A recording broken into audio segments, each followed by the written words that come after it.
Shall we start? Yes. Just a minute, I just make you.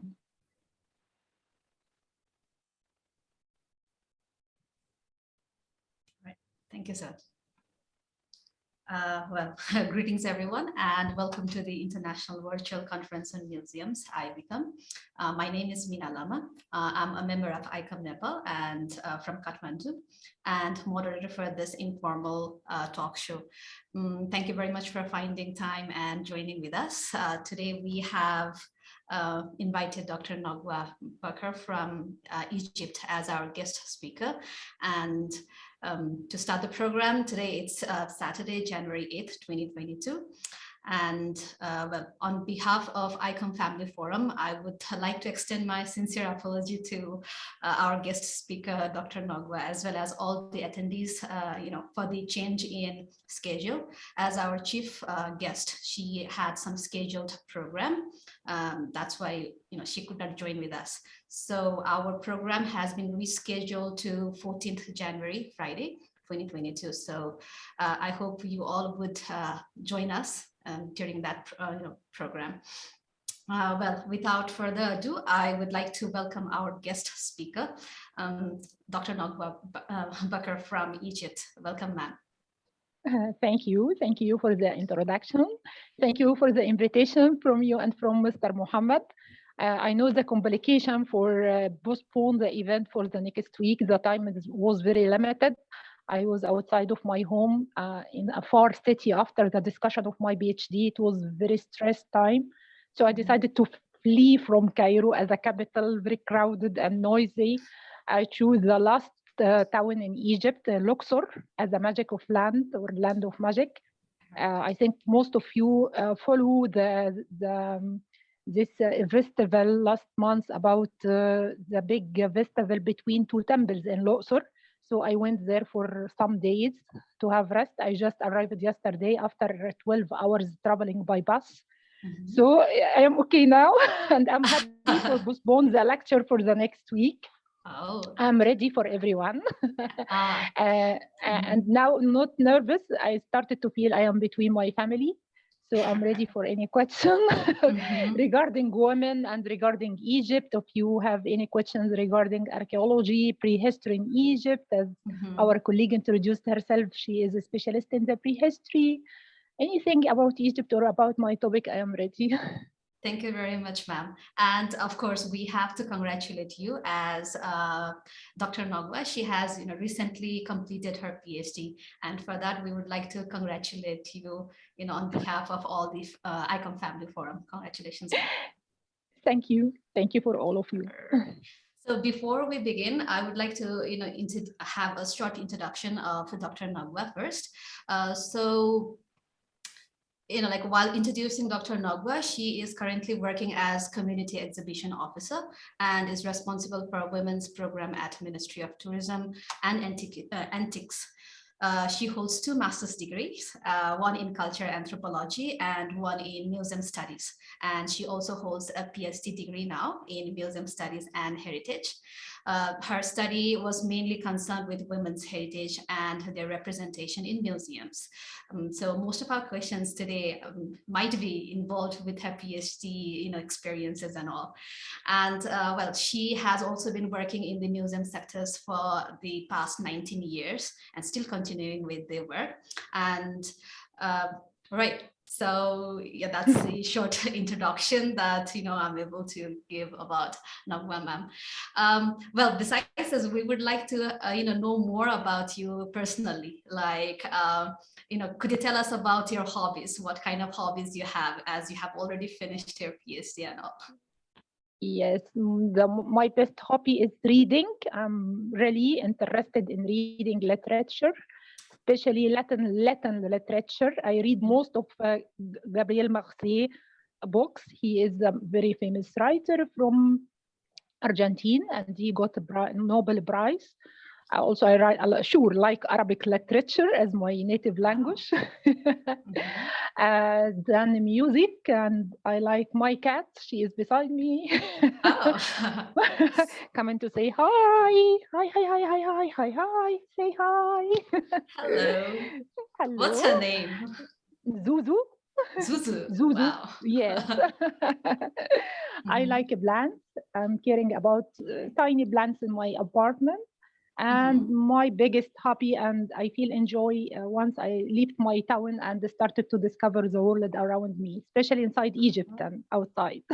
All right. I am not from Egypt. I am not from Cairo, really. Really, Cairo is the capital of Egypt, and I am from Upper Egypt, and this is part of Egypt far from the capital. And it was not easy for the girls from village in Upper Egypt to leave their countries and leave their villages and come to stay in the capital alone and have to complete their university. So it was like a struggle with my family during 19th, and they gave me the permission. I came, I completed my university, graduated by good grades, then joined Ministry of Antiquities and started my Mhm. journey, then finally discussed my PhD, and they are very proud now but by what I achieved in my life. Mhm. So it is like a big achievement for the girl from the village to stay alone and to have like this successful life, something amazing, and give the permission for other girl to start their journey also. Right. Yeah, that is actually very, very true. So how does your family feels like since you have already completed your PhD? Mm, they were very happy. Last week, they sent the news for all the newspaper in my Mhm. city to publish Wow. about my accomplishment. And yes, and they feel very proud about what I had because it is Right. not was easy totally really. Ah. Yes, I Mhm. started 1997. I was just 16 years old, and 2 days Mhm. ago I completed 41. So long journey between 16 and 41. Right. But it's a very successful journey as you have already Yes, accomplished so much. yes, and I am very Mhm. grateful for my family because they trusted and they give me the permission and they supported me. In the time, it wasn't easy for the girls in my village to do something like this, but I'm very grateful for my father because it wasn't easy for the men in my village to allow their girls to leave the village and stay alone. So I think he is a great man to give me that like this permission and give me like this successful life. Ah, we are also very thankful to your family as you are, like well supported by them. Could you tell us a little bit about your family, like your parents, as well as others? Okay, my parents still alive. They were working. My mother, she was working. Both of them retired now. My mother about 63. She was Wow. working in a school, primary school. So the first stage of my school was my mother. It was awful to follow all the structure because my mother in the school. Right.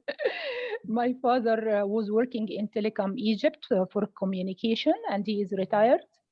And I am the bigger between my sisters and my brother. I have other two sisters.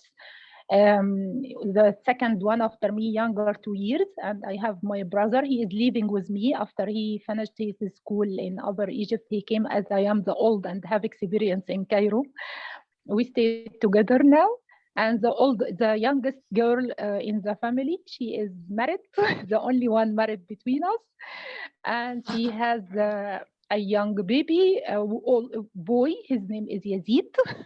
Mhm. And they came, my sisters, both of my sisters came and attend with me the ceremony of my celebration of my PhD last week.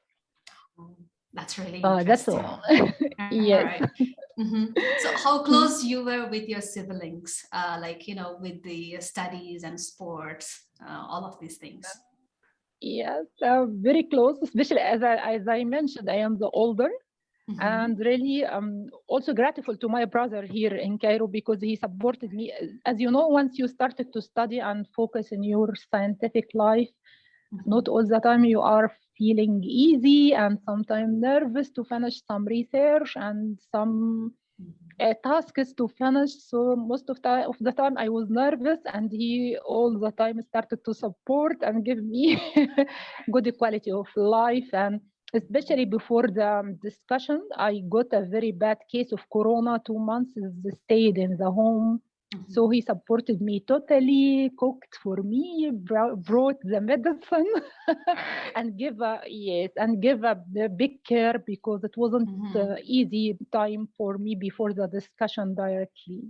Right. So big hugs for my sisters and my brother. All right. Oh, and I think through my experience, brothers cook better, correct?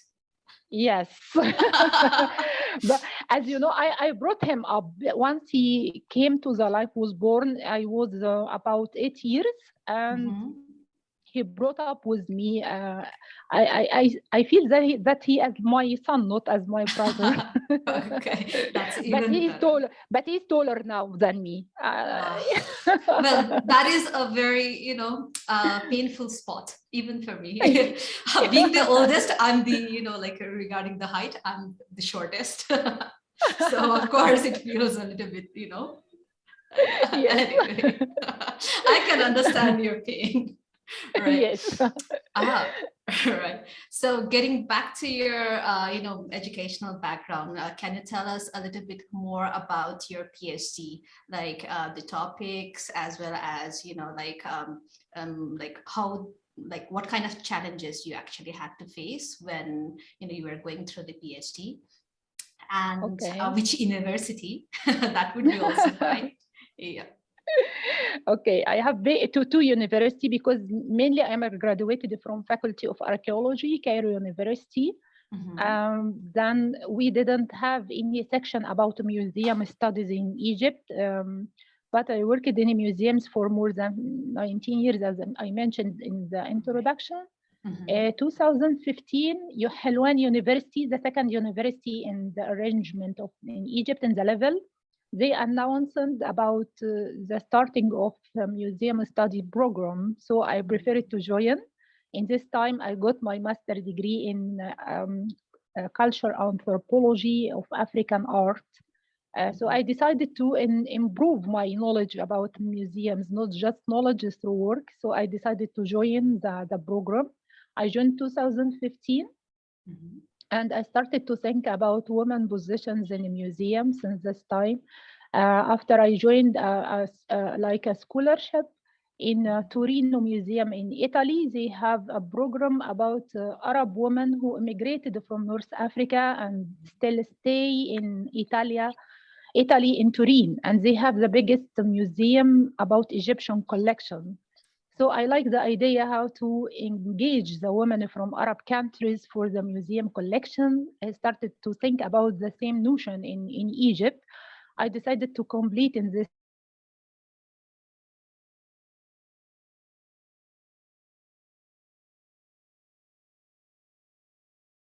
their role in interpretation heritage in museums, but it was a big field work. It wasn't Corona during this time, so it was easy for me to travel around different villages and meet different women from different cultures in local communities, not just intellectual women or women working in a museum and got a good level of education.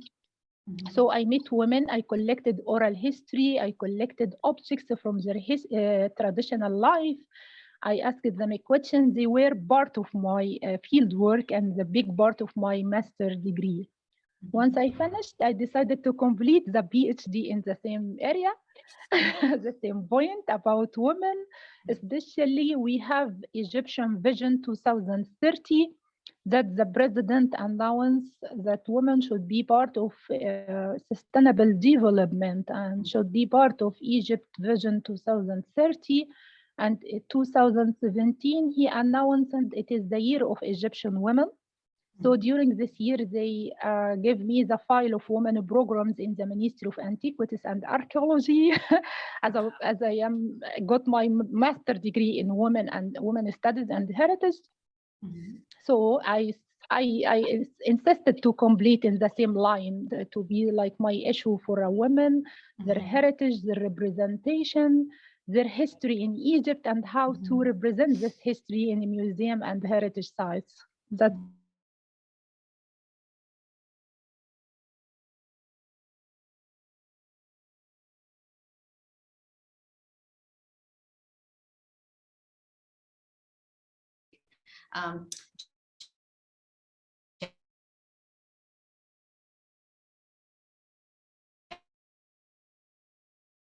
generally, I do feel, yes. it's really, Yeah, it's very, very interesting. yes. So tell us about your experience with the museums, like,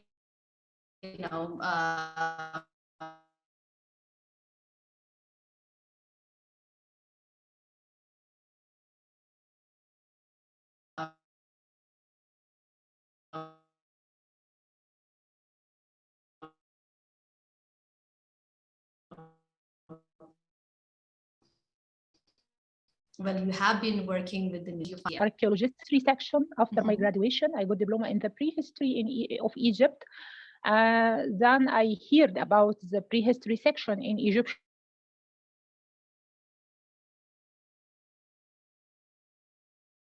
So I decided to go to the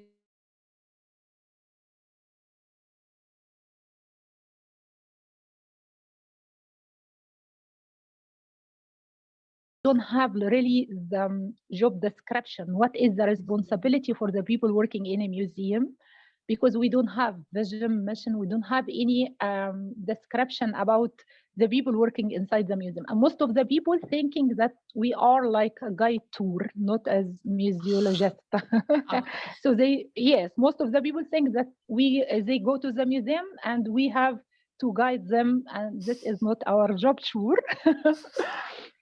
Then I worked in Egyptian museum for 1 year. Then I got offer to work in a new museum, the National Museum of Egyptian Civilization. That we saw the big festival last April. Once they started to transfer the mummy from the Egyptian museum to the new museum. That I worked there from 2005 to 2016. About 11 years. During this time, we got many training course with UNESCO as they support the project of the new museum, but support the scientific side, not the financial side. Later, I got the offer to working in the Minister Office 2016 in the Community Engagement and Cultural Development Department, to raise the awareness of the local community about the importance of antiquities and importance of the museums and the role of the museums in the community. Sure, there is big differences between before the study. Sure, I had a good experience before. Once I joined the program, it was clear that there is a big differences between the people who were working in the museum and they just start to study, because the experience is good, but the scientific part, not just like this order. You have experience, but you don't have arrangement level of knowledge. Right. So the idea started to be arrangement, and we started to understand the role of the museum, not just the place to keep monuments, especially as you know, Egypt is very famous by antiquities. So most of people come to visit antiquities in the showcases, and just you have to tell a big stories about the fancy of the Egyptian history. We started to think in another way after that, by the study that the museum playing role in the problem of the community, how to use this antiquities to solve different problems, how to raise the people awareness about their identity.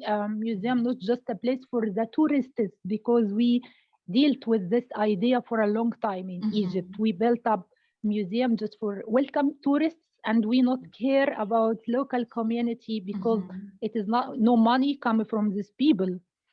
But now but by the study and the new generation who got the museum studies, the vision, mission, and the role of the museum in Egypt totally different now. So I think this biggest step in Egypt, in museums life in Egypt. Right. That's like, I think you need to, and we all need to celebrate about, this change, like, the shift. Right? The shift from a storehouse or a place for the tourists to a place for the locals, a place for the community, and right, like a lot of and how to break and to break the ice for the people, because once we started like our field work and the questionnaire with the local community, why they don't come to visit the museum, most of them said it is not for us, it belongs for the tourists, and we don't have nothing, we don't have nothing inside we don't feel ourselves inside the museum, we don't find any information amazing inside the museum. I think because this is the classic vision for the museums in the West as a storehouse, and the label with the very scientific and old information, nothing to present something attractive for the people to come and visit and discover their identity.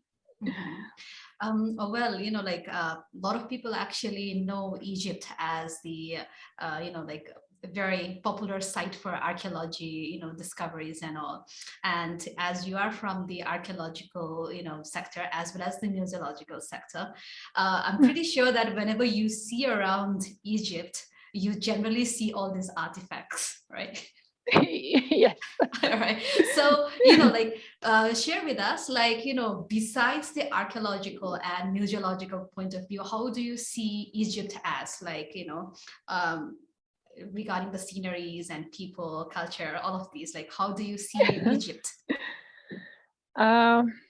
Okay, and I have two part of culture, the village part and the capital part now.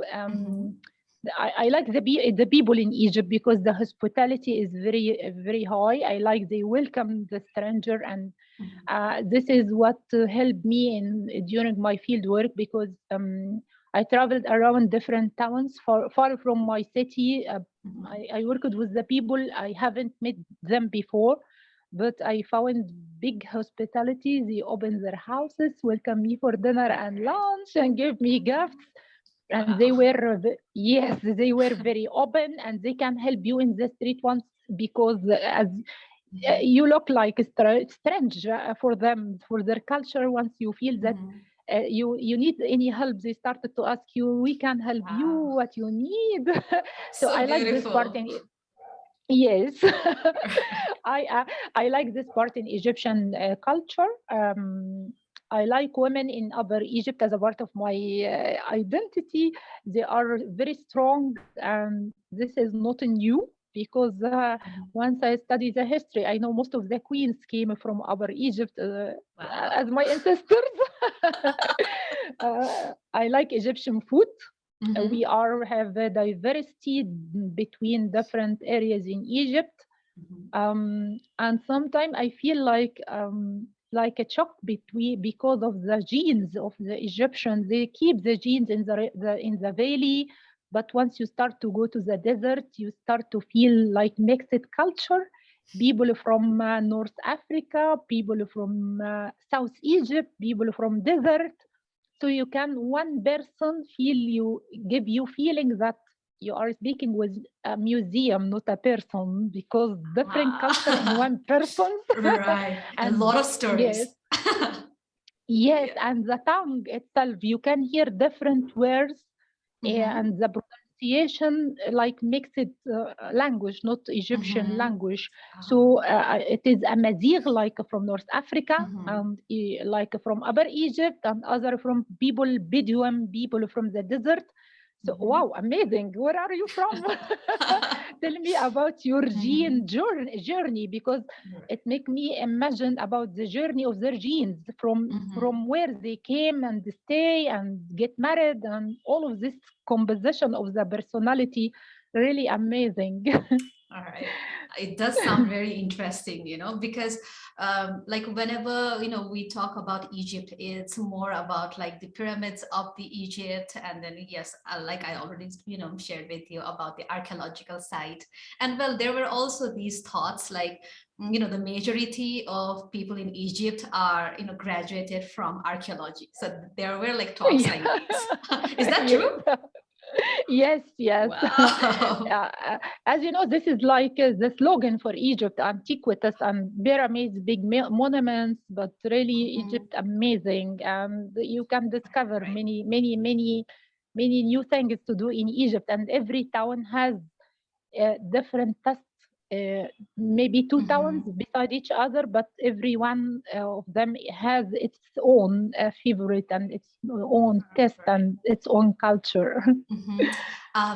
Could you tell us, a few words on, Egyptian words, like anything?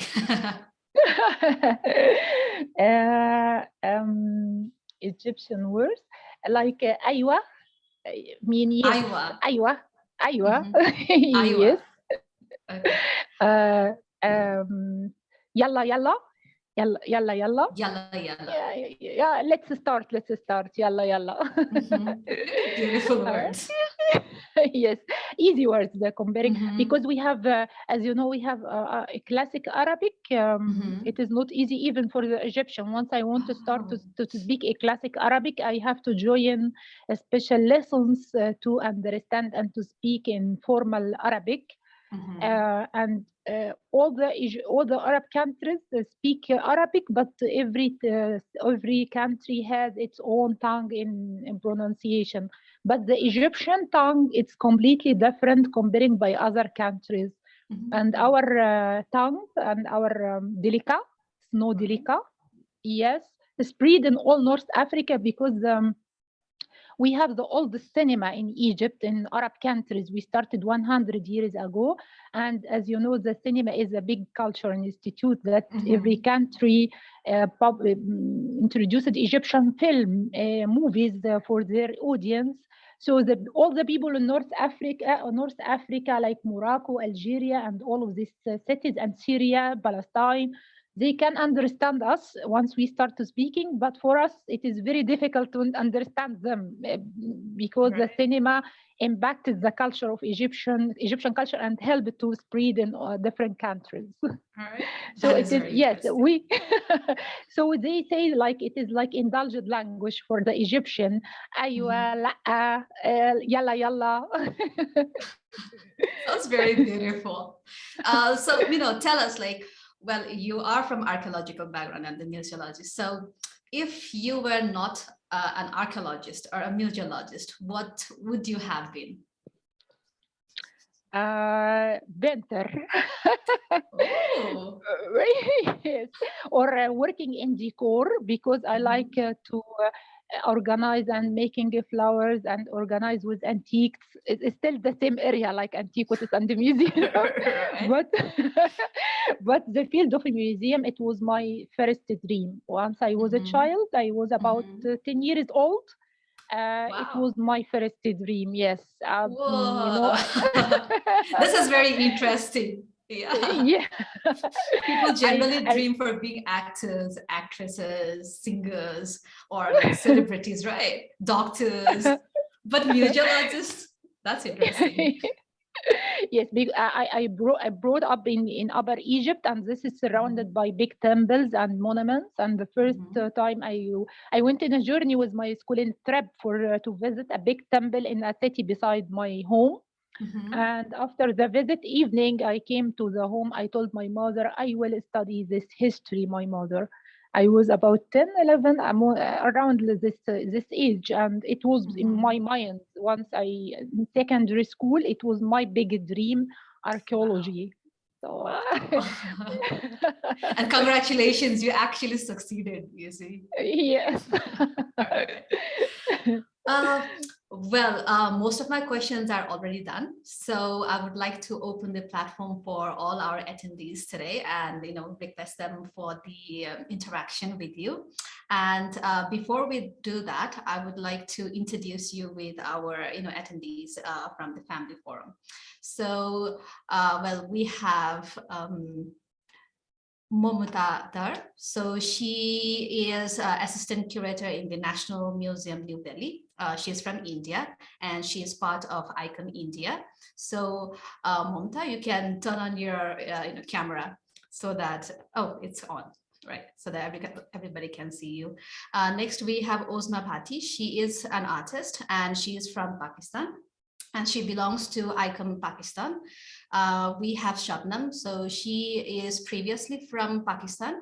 Currently, she is living in Cyprus and she is an artist as well as writer. We have Shivani. So Shivani Banerjee, she is from India and she belongs to the museology sector too. And she is also part of ICOM India. We have Terry Nambi. So he is from Zambia and he's the vice president of the ICOM board. And similarly, we have Ma'am Buma. So Buma ma'am is from Mongolia and she is the president of ICOM Mongolia. Similarly, we have Dr. Dhan Kumar. So he is from Nepal and he is the chairman of National Ethnographic Museum in Nepal and vice president of ICOM Nepal. And well, last but not the least, we have Mohammad Akhtar Javed sir. He is from Pakistan and belongs to the ICOM Pakistan, member, and he's also board member of ICOM Expats. And we have Aditya, but then I don't know whether he can listen to us or not. Aditya is an archaeologist and he is from India. And well, he also belongs to ICOM India, members. So now I would like to open the platform for all our participants. And I would like to start with Shivani, if she is here. Well, sorry, Terry, he has raised his hand. So yes, please, I would like to invite Terry to interact with Nagwa. Hello. Hello. Hello, Nagwa. Thank you for the presentation. Thank you, Mina. Thank you, Muhammad, for organizing this forum. It's very interesting. It's a good forum for people to interact and to know each other and increase their network. And Nagwa, I should start by saying congratulations for finishing your PhD. Thank you. Recently, and for being a shining example for the young ladies in the heritage sector. And I'm sure many get inspired by what you have done. And here I can already see young ones like Ozma, who I at least know very well, and many others. I wish many more could be here and hear you out. I'm also very fascinated that you continue to look at and get interest with women in the heritage sector. I must say to you, Nagwa, this is almost a thing that is international. Even in ICOM, the largest number of individual members we have is women. And even in the governance of the International Council of Museums, we have many women in it, and I'm happy that many women are stepping up and taking up their roles in the heritage sector and museum sector, so to say. I just have a question. Please don't feel to be on the spot, but it's just for the sake of sharing. And in Africa, for instance, and I suppose it's the same in Asian countries, the aspect of museums is generally taken as a Eurocentric concept. And this is the reason why most communities and locals, when you ask them why they don't visit the museum, they take it's not ours, it's for them, those that come from outside. And because they cannot identify themselves in these particular institutions, and the onus is on the curators that are there, us in Africa, in Asia, to reach out to the communities to make them feel that the heritage we keep is not for us as curators, we keep it for them, for posterity. It is their heritage. I want to just get from you, out of your experiences working with the communities from the ministry and within the museum, what more do you feel curators must do in order to engage the communities to be more participative in the activities of the museum? How do we get more young people? Because we don't get as many young people in the museums nowadays. When they grow rich, 13, 14, they would prefer being in movies or doing many other activities than come to the museum. They will come to the museum when they are toddlers, when they're in kindergarten, they're brought with parents and so on. So what is it that you feel must be done more for our museums? And maybe another question I think you have probably already encountered. We live now in an era where those that were colonized before feel that their collections, their objects and things that were taken or looted out, they feel they must come back to their countries. And this is the case mostly for Africa now. You know, the Benin bronzes being returned to Nigeria from Germany and other countries in the global north. What do you feel about this particular stage where we are? Do you feel you want to have all your Egyptian pieces come from the global north, come to Egypt? What do you think? Just wanted to hear your thoughts. Thank you. Okay, okay, you are welcome. For the first part, as you know, I think the people not come to the museum as the impact of the colonization of our cultures in Africa and Asia countries. And this is what I'm trying to treat during my study, my master and my PhD.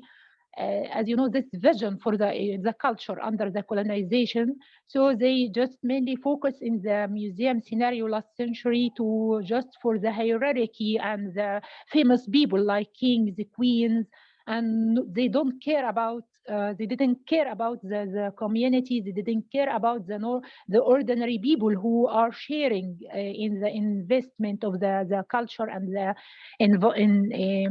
in making this civilization. So the people don't feel they are belong to the museum for a long time. And since 2000, we started to work step by step, and 2015 was the new generation of the museum curator specialist in museum studies.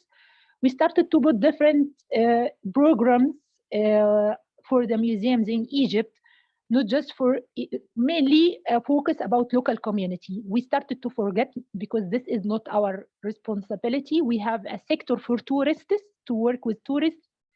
And the people who are working in the museum now mainly focus about local community. I can remember 2010, 2011, we used to set up different temporary exhibitions and invite each other as a colleagues to attend the opening, and we don't care about the local community and their issues. But now we started not just focus about antiquities as the last vision for the Egyptian museums. We started to put different programs with different visions, and this program linking to society issues and society problems, like issue for the seniors and how to engage them after they're retired from their jobs and they stay alone at home and special houses without any care. So we started to put, from 2 years ago, we started to put special programs for seniors to come to visit museums and to offer them different activities, programs,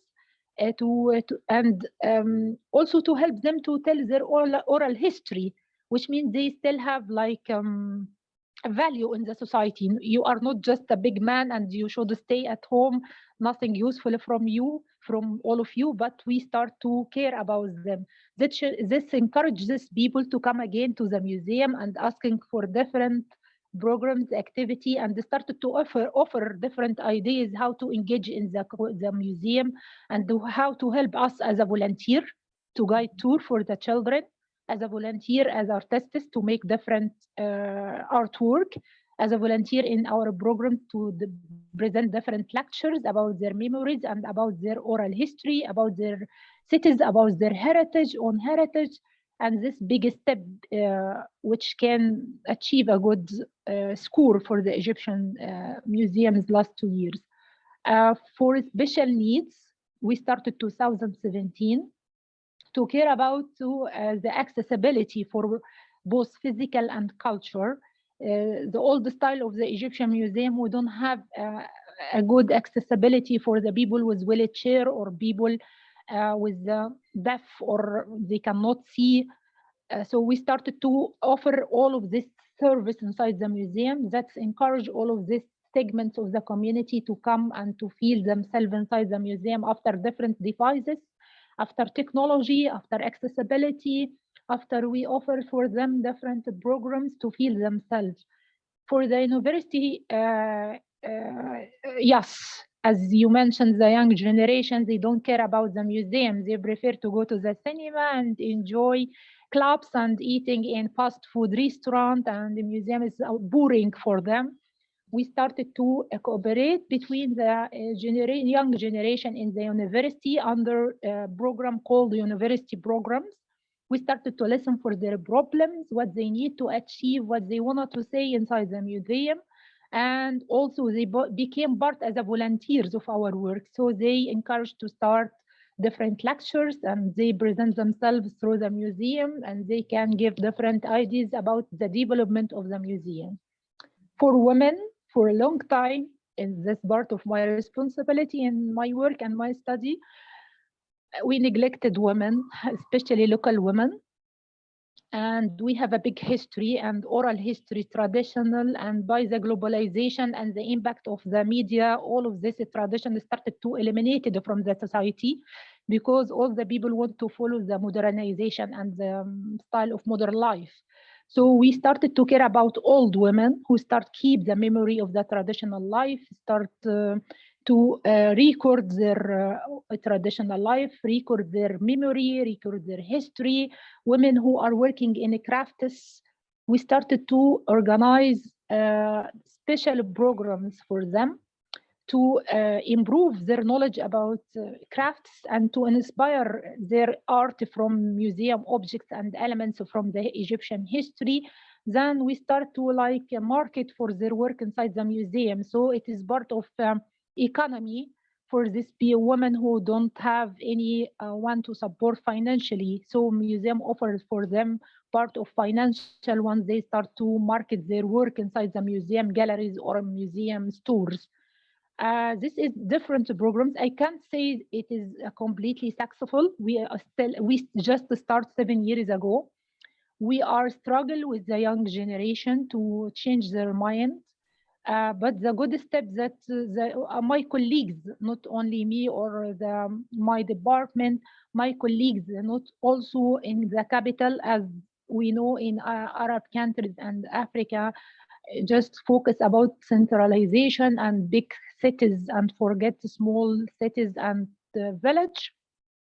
So the regional museum also in Egypt started to care about local community. For example, last week we organized a very big exhibition, photographer exhibition about photos for a woman in South Egypt called the Janubiya. Janubiya came from South, which means women in South Egypt, because they have a unique culture and they are considered as the grandsons of the ancient Egyptian. They still keep the same features and they still keep the same cultures and the practices of the social life. And we want to keep this traditional life before disappear totally after the modern and the impact of technology. So we went to the market and we took a photo for the women struggle in their daily life in the market, selling products, traditional products, and caring about their kids and doing different tasks during their daily life. And we invited them to come during the opening of the exhibition, not just the high rank or the high positions of the people working in Ministry of Antiquities come to just cut and open the exhibition and say, yes, great. But we cared during this time to invite local women who are never come to the museum before to open the exhibition by themselves and Every one of them stood in front of her photo and started to express her feeling and express her work, and they feel proud that they became part of the museum, and they said never they came before to the museum and feel like this. Also, we part of our programs, and this achieve a good steps because we repeat it for many times.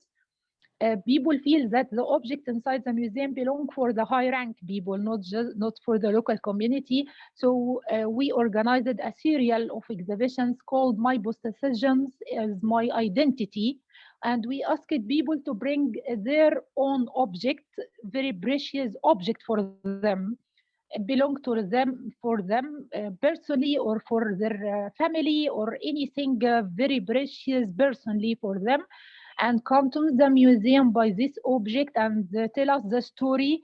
And we started to write the story in their own feeling without to change the word or put it in a suitable label like the museum creator cared about, but in very limited word, but in their expression, not in our own expression. And we displayed these objects for the local community, and we started to figure out the similarity between the culture and between the people feeling and their expression and their tradition, and they feel and on behavior besides these exhibitions, we allow them to celebrate different celebration like wedding, how they celebrate wedding in the past and traditional clothes, or how to welcome the new babies in special celebrations. And they mentioned that they feel very proud because they came to the museum and they started to see themselves as a part of the museum. They not came alone, they came with their children, they came with their parents, they came with their husbands. As a woman especially, this increased the level of the people who came to the museum from the local community, and they start to feel very comfortable, not nervous to enter the museum and to visit and to speak about their history. That's very nice, Nagwa. That's very nice. So to see, you are a dictionary. You cannot encyclopedia of museum now. I think so. You cannot stop telling us anything. So yeah, it's a beautiful. You do really. You people are doing a lot for the women and museums. But tell me one thing. What exactly do you mean about women heritage? About women heritage.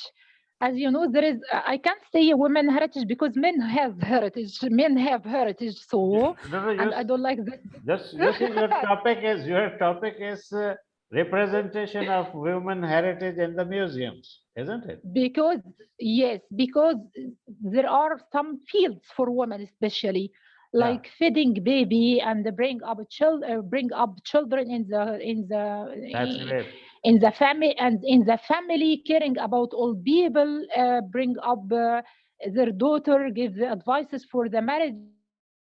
Yeah, that's great. Some song is related to women only, not by men, and this is what I'm caring about, especially in village in Egypt, because it's unique and differ from place to place in Egypt. So how to keep this before disappear totally from our society, and not just by museum specialists, but by the women themselves who practice like this heritage every day during this their daily life, during bringing up children, transfer from generation to generation. I know that men have their own heritage also, and some heritage like a giant buoyant for both of them. Yeah. They participated in some buoyants, but some buoyants are unique for women and other area unique for men. So what I'm caring about is the women. Yeah. So we still have one more question from Sir Terry regarding it's more about the repatriation of the objects that are in the foreign museum. So he was asking whether, in your country, that is in Egypt, that people would like to have their objects returned back to their country or not. Yes, this is big issue, this colonization.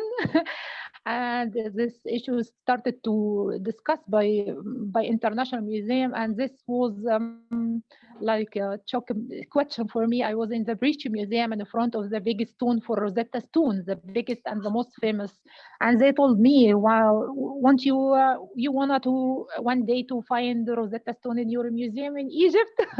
And this is like two different feelings. I don't like to speak by feelings because we are in a scientific discussion. But yes, this belongs for our identity and our country. It should be returned. And I'm very proud by African countries who started to bring their objects again to their country. It taken different case in different atmosphere under colonization, like thieves at the end.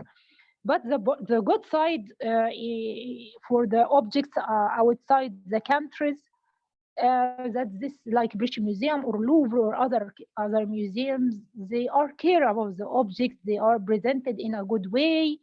They are presented as a part of the Egyptian culture, not belong for the German or British culture.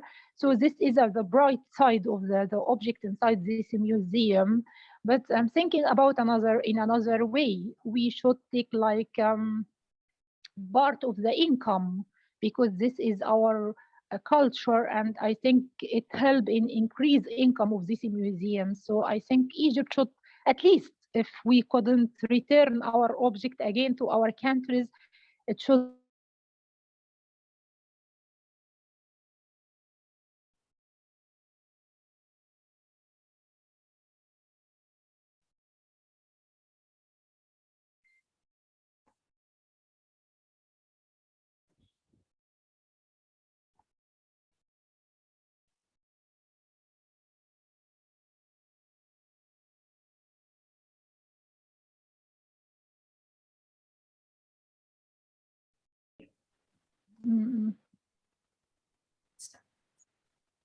Okay. Hello. Hello. Hello, everybody. Good evening. Hello. And sorry, we are joined so very late because we are out of station, and here weather is so worse. Maybe purely all day our raining is starting, and we doing our research work in outside, and then very cold, and we are once again. I'm very sorry. I am joined this beautiful meet is so late. So that Nagwa, if I pronounce your name is correct. Yes.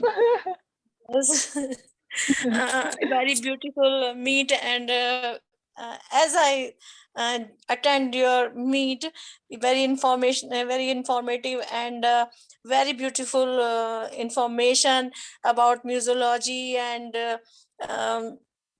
your aspects or your subjects is very marvelous, and you have a very incredible personality, and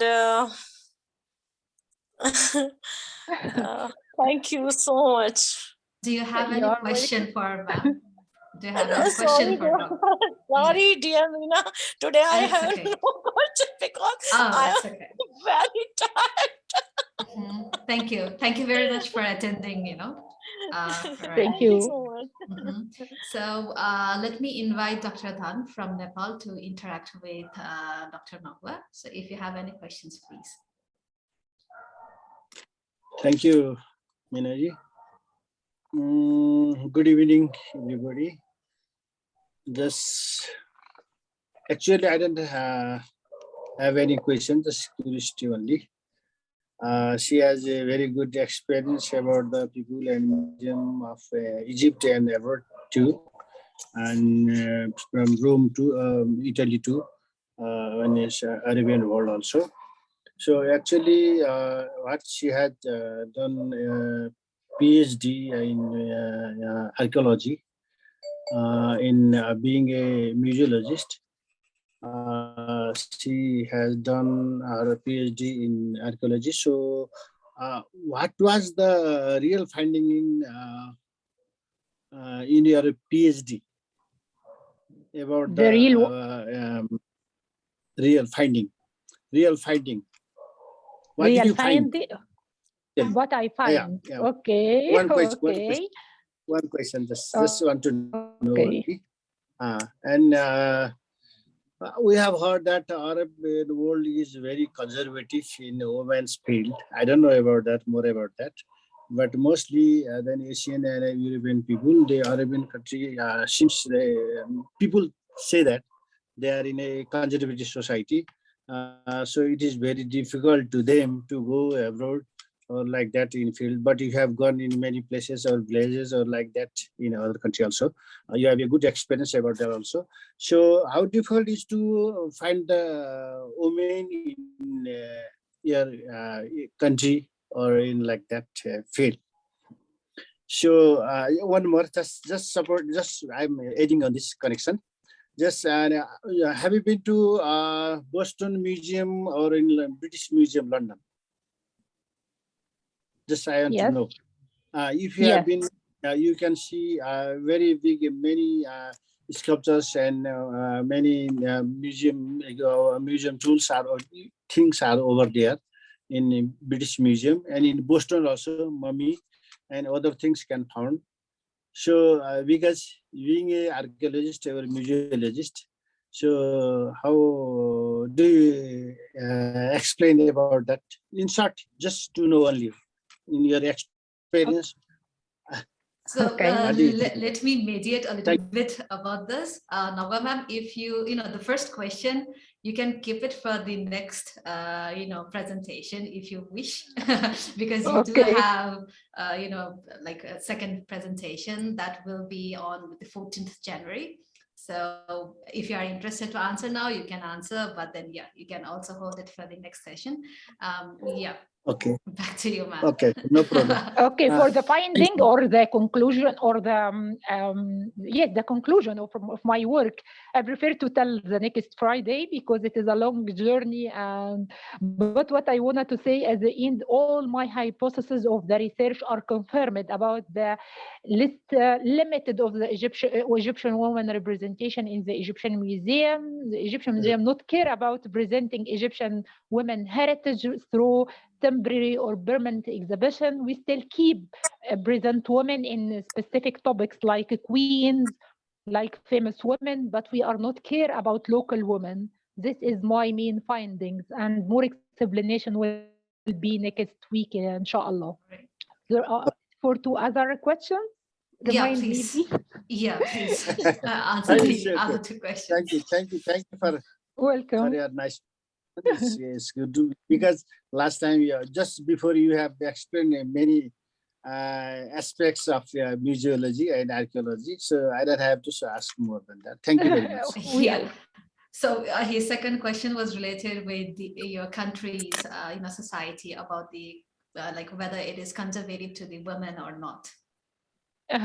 Women, we are conservative, very conservative culture, but not hard culture. We keep our identity. We are caring about our culture, but I think women in Egypt achieve a good steps in different fields, not just this time.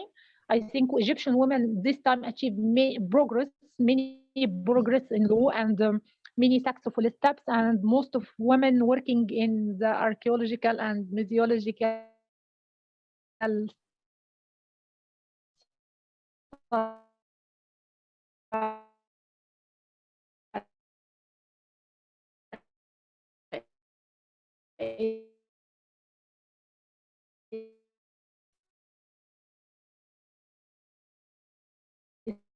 sector in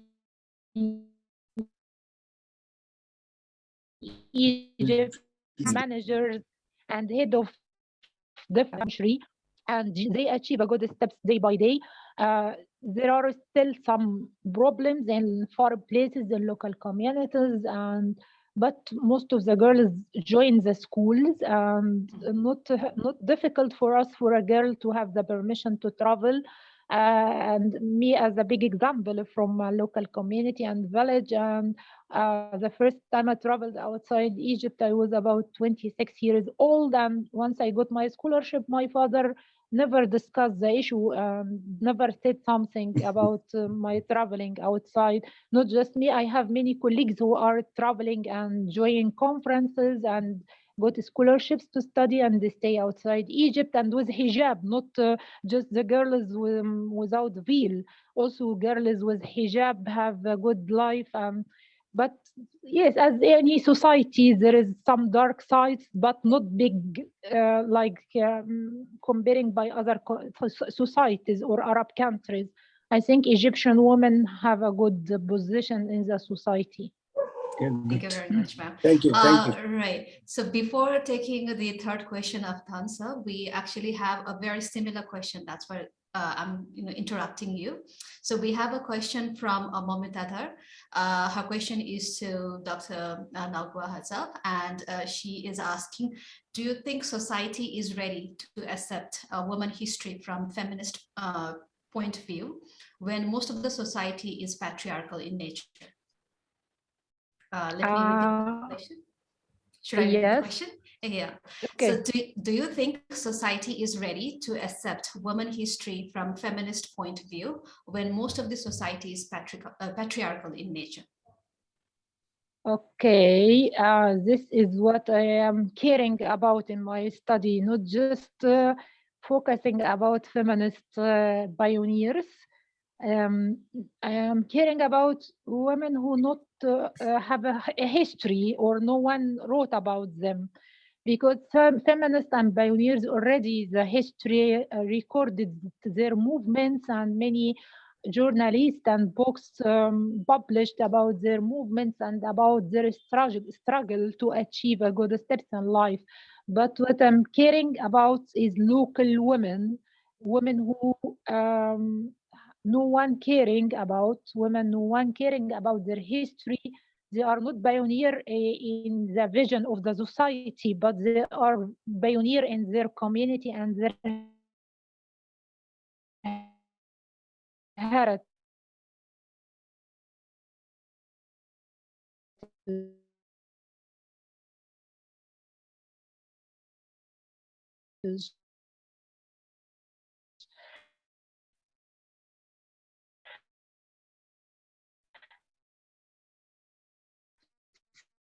So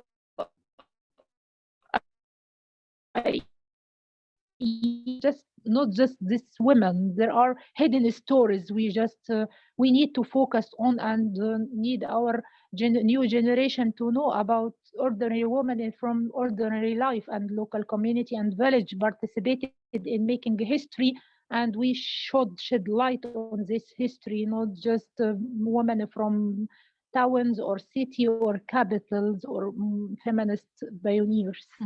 Just thank you very much, ma'am. So regarding the third question of Tansa, so have you been to a museum in Boston and British Museum, and what were your feelings regarding these museums, and I think about the collection? Okay, my feeling the Egyptian collection in this museum, or my feeling in general? In general, I guess. Dr. Dunn, is that right? In general, yes, amazing. I went to the British Museum 3 times. I visited many museums outside Egypt. Yes, amazing, different approach for the museums comparing by Egyptian culture. I can't say the one much better than other because it depends on the culture and the vision of the societies. But really amazing, and feel proud once I go to the Egyptian section in any museum, and always crowded by visitors and photos, and people always amazed by the Egyptian civilization. Yes, I feel, wow, this is my culture outside. It is like yes.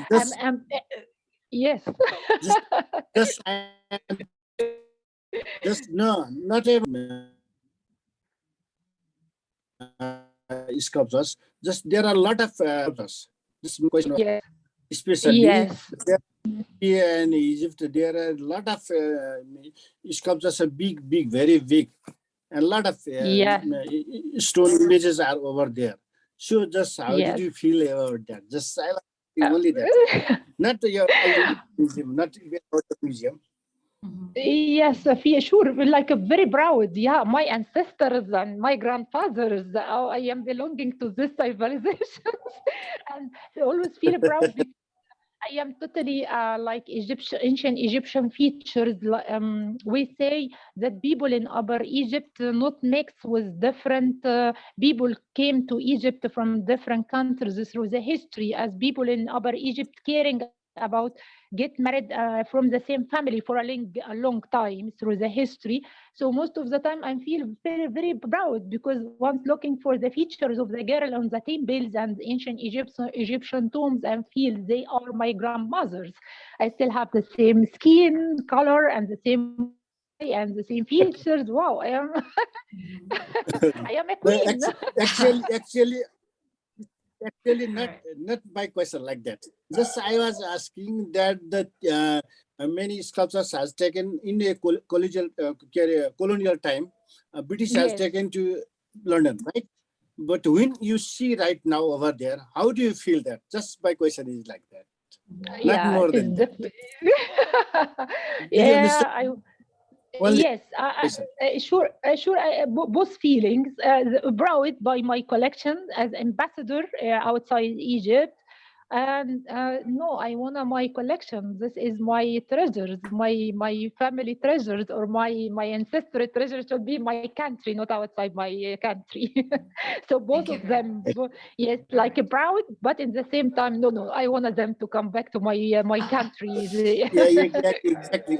I was asking the same question. Thank you very much. Thank you very much. Thank you. Nagwa, you have to come again. You see, you have to.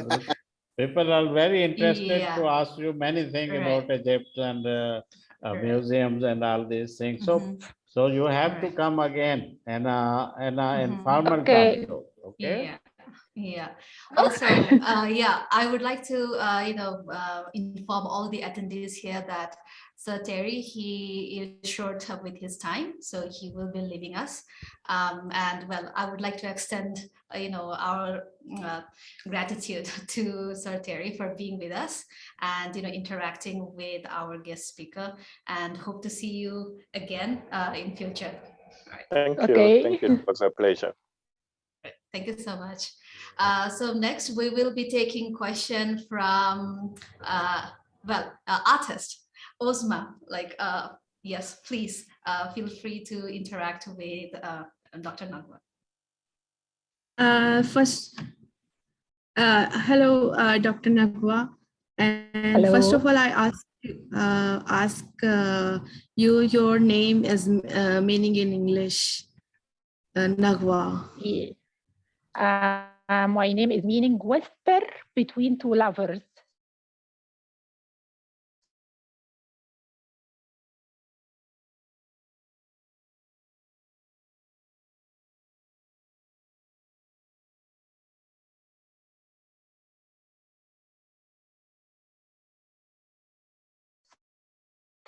Something very romantic. Wow. You know,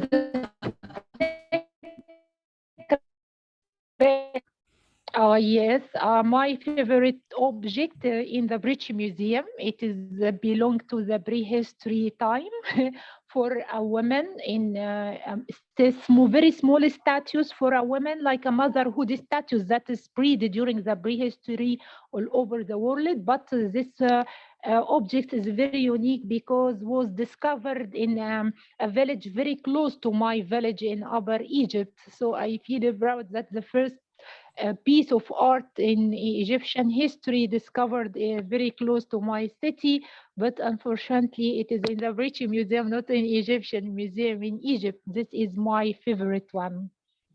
And you can check the collection. Yes, there's every statue for motherhood from the prehistoric Egyptian prehistoric in the British Museum. You can recognize directly because it is very famous object there. Thank you so much. Thank you. Right. Maybe Nagwa ma'am, you can, send us the link so that others can, view like these objects. I can send you. Oh, Sure. okay. I can send you by the email. Sure, Okay. ma'am. Sure. Thank you so much. Okay. Now I would like to invite Aditya. Are you here? Well, seems like he's not here with us. I would like to, next I would like to invite Buma ma'am to interact with Dr. Nagwa. First, I want to congratulate Nagwa with finishing the PhD. Thank you. Big success. And also for me, interesting to know that you are woman archaeologist. And of course, now in my country, most, all archaeologists are men still. Yes, I think very few women archaeologists, I think. Yes. And also, for me, interesting to see your costume in the poster. This very nice costume, and also what is metal on the costume? There is one metal, or what is? Is this point? No, this is in this costume. Now I'll show you. Maybe when you are making defeat, when you doing the PhD, maybe yes, this one. What is this metal for PhD, or what is this? Yes, this is for the PhD. I received from the university before the discussion. For me and for all the scientific committee, we should wear like this robe for the discussion, something related to the university, not part of our traditional costume. But we can organize another lecture later about Egyptian women, Egyptian traditional clothes, because we don't have only one style. We have different designs, depend on the geographical cities, and depend on the culture itself. So people in South differ from the people in North, and different. So I can organize something like this later with Mr. Muhammad about Egyptian women costumes and accessories and veil and all of things related to women accessories. Okay, that's nice. Thank you. We are welcome. Yes. All right. Next, I would like to invite Shabnam ma'am. Do you have any questions, or would you like to interact with Dr. Nagwa? Yes, thank you, Mina. First of all, I would like to congratulate her, and I am very, very inspired by her journey to this success. And I have a few questions, actually. Okay.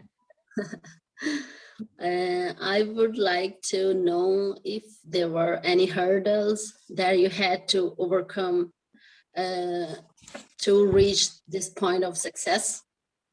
Maybe they can be as a woman, especially. Do you have? Yeah. Hurdles? Any challenges? Any challenges? Yes, yes.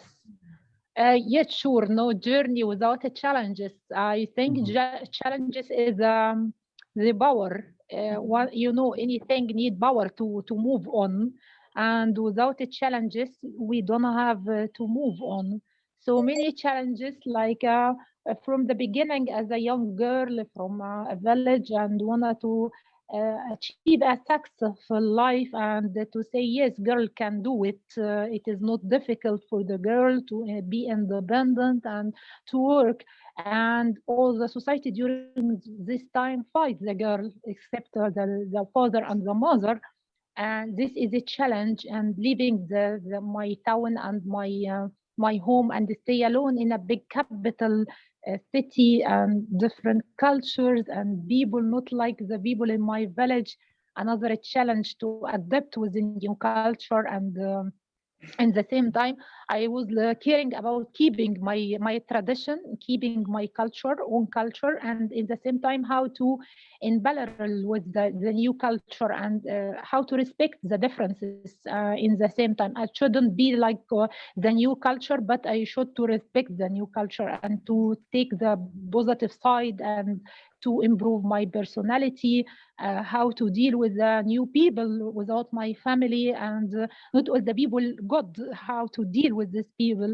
The financial part after graduation, especially in my society after graduation, the normal life for the girl to get married and have kids at the age of between 20-25. So this is another challenge to convince my father to stay again at Cairo after graduation, to find a job in the field of archaeology, as I am fond of archaeology, and to continue my way to find the support to support myself even as a financial part, to achieve what I want. All of this was a challenge. It's not easy, but I was lucky by my friends here in Egypt. I have a good friends and colleagues, sure, by my family as a support, even if they are living far from my home now in the capital. But I'm very proud and lucky.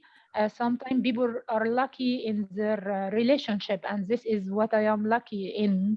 So yes, challenges, and after I finished, I cried because it wasn't easy totally. Many problems, many things that disappointed me for a long time, but every time I give me the energy to start again and to complete what I am a dream of. So yes, no way without a challenge. Right. Thank you so much. And I think as a woman, there are more and more challenges. Even sometimes this is very normal for a family or women or men, but when we have some dreams as women, then there are some challenges. They just are put in front of us. So I'm proud of you personally. You're successful, and you are the light for the other women who are just thinking and not have courage to step forward. Thank you for being here. And my second question is, do you think of writing whatever you experience or whatever you see around you? Because you're so much interested in doing the things for women, and do you think of writing any books or something?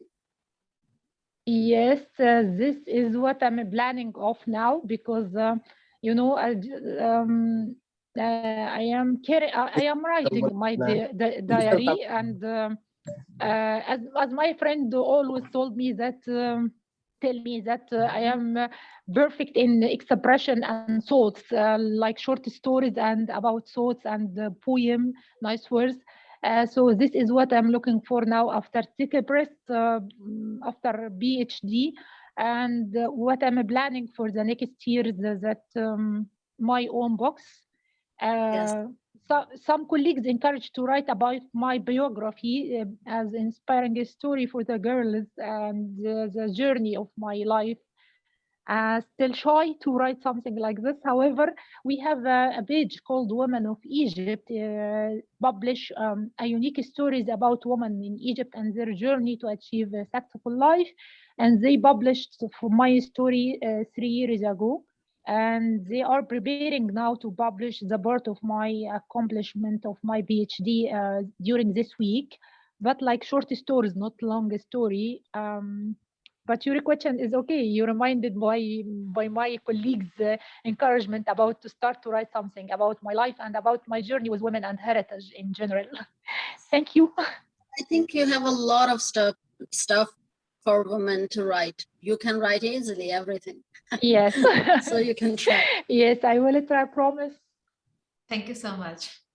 And I would like to know my third question. Sure. Just I would like to know the short answer. I would like to know that your hobby.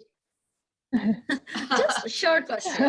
Next time I'm she will very come keenly again. interested in. So this is the question that your hobby is to read books. Where Yes. are the books you read about?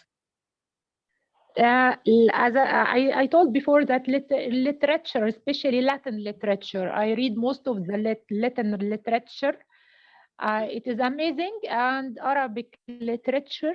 I have a big library here with many books, and yes, I like a traditional literature that reflects the society, traditional societies, and there is struggle for life and tiny details that make me feel that I am part of these societies.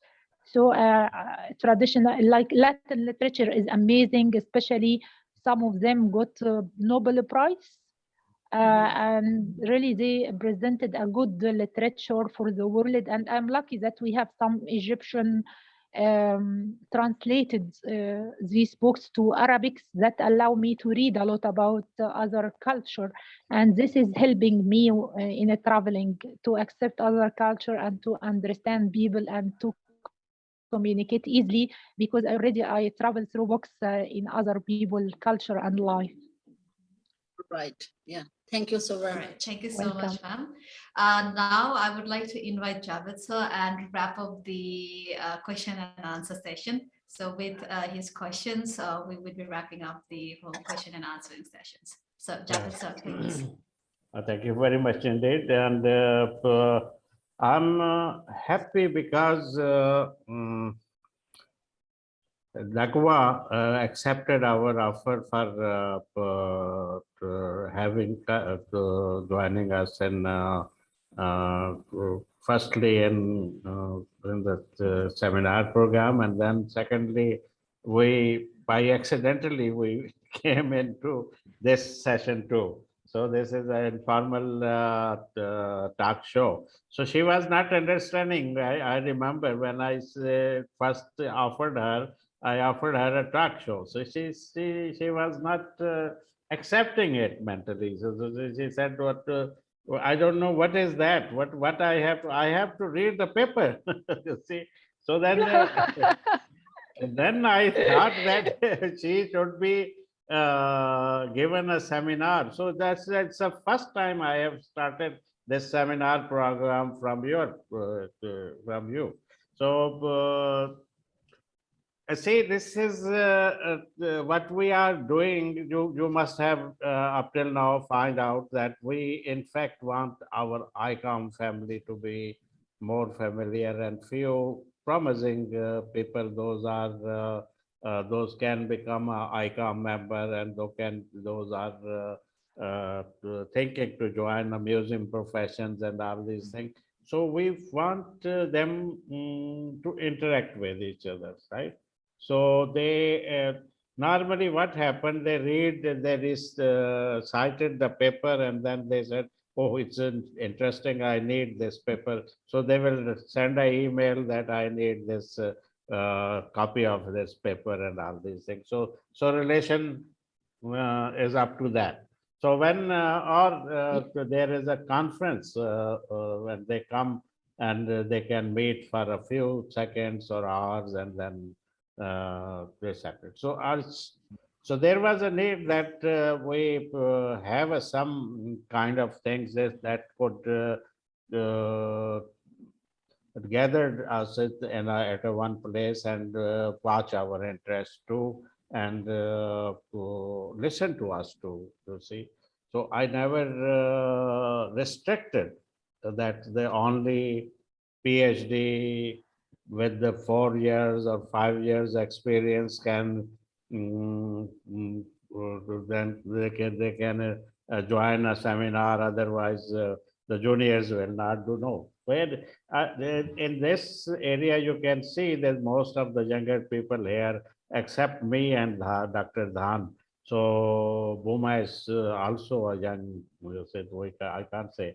But definitely they are the young people, they are invited, they are interested in knowing the things, they want to interact with beautiful people like you, in the profession, you see.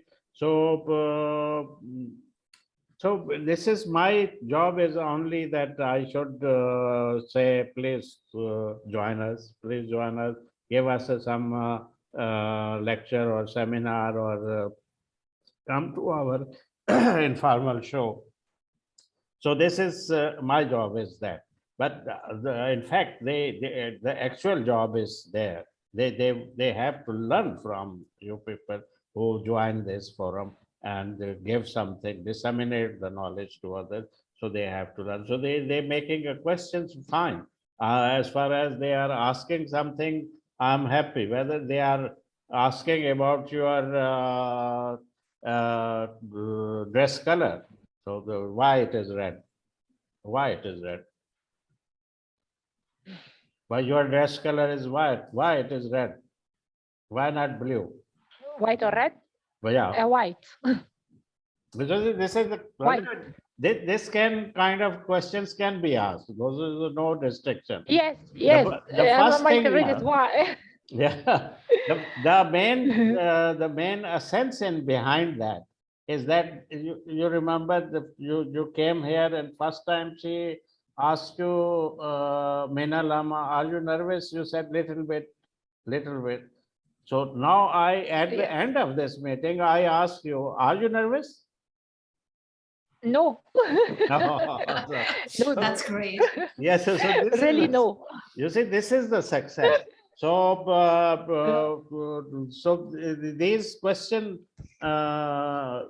really make the people very, very familiar with the other people and the speaker or other side of the people.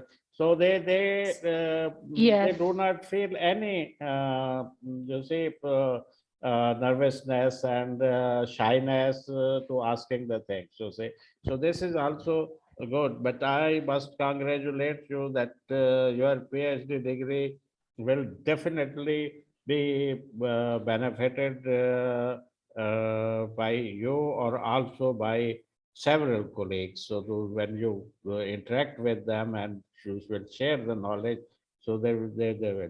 So definitely on 14th, we will listen you formally about your thesis and or topic. And definitely Dr. Martina was so curious that she says, nothing doing. You can, you cannot, without me, you cannot listen to her. So make it on 14th. I will be available on 14th. I want to listen her because her topic is very interesting. So similarly, Bhuma is here. So Bhuma just send me a message that this topic is very interesting. Why not to give some girls in say Mongolia? So I said yes, it is. It's interesting. It's very interesting. So this is the thing. So new things comes in. It's a new research which I am coming across. You see. So the question just struck in my mind that can heritage be divided in between men, women, and the masses and societies and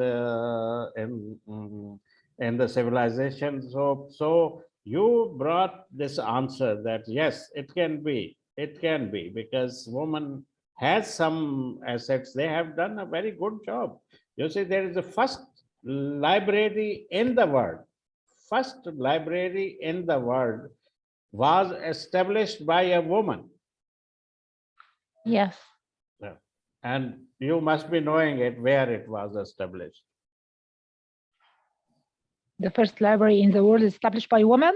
Yeah. I don't know. I know the first library in the world established in Egypt, in the Temple of Egypt, and the first official library, Alexandria Library, and the most famous woman in the library, Hibita, the most famous astrology. She is working in astrology field, and she is Greek-Roman woman, but she stayed in Egypt in the 3rd century. Yeah, This is my knowledge. The first library was established in Morocco, Tunis, Morocco. I think that Tunis or Morocco, in a mosque, and that was a woman. So she established. Really? Yes. And Okay. you may write on Google and you will find it. Okay. So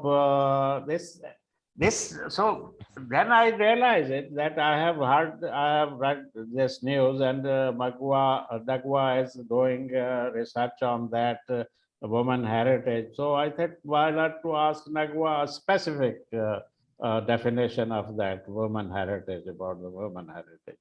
Then you said, okay, fine, this is like that. So thank you very much indeed. I don't want to take your much time, because then we have to meet again on 14th January. So I keep few things for 14th January, right? So similarly, the 14th January, Okay. yeah. Similarly, the 14th January will be like a family atmosphere. So you don't have to be so nervous about that. Okay.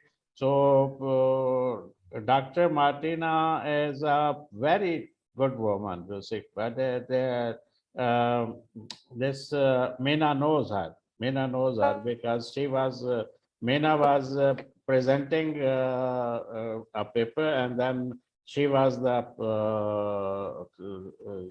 special guest, yeah. So with these words, I just again congratulate you for your good success. January 2022, which is tomorrow, with Sir Zolbar from Mongolia. So he is the secretary of ICOM Mongolia, and he will be sharing his thoughts and ideas with us tomorrow. So we hope to see you all tomorrow.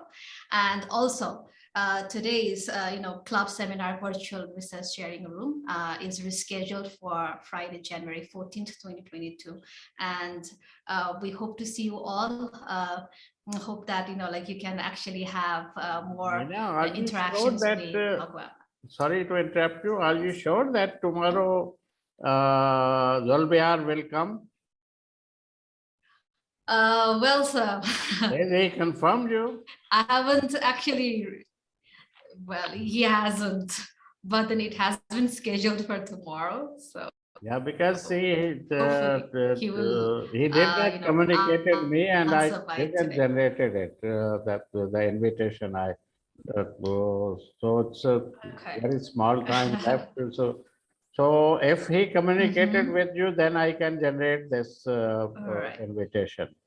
So please let me know after this, okay? Sure, sir. Yeah. Sure, sir. Okay, thank you. Sure. So if that's the case, then our next informal show will be with Jiri Stiblo. So he's from Czech Republic, and he will be with us on the 11th of January. So yeah, hope to see you all. And with this, I would like to bid goodbye and good evening. Goodbye. To everybody. Thank you. Right. Okay, bye. Thank you very much. Bye, everybody. Goodbye. Goodbye. Goodbye. Oh, and Shivani, please. You have to relay a message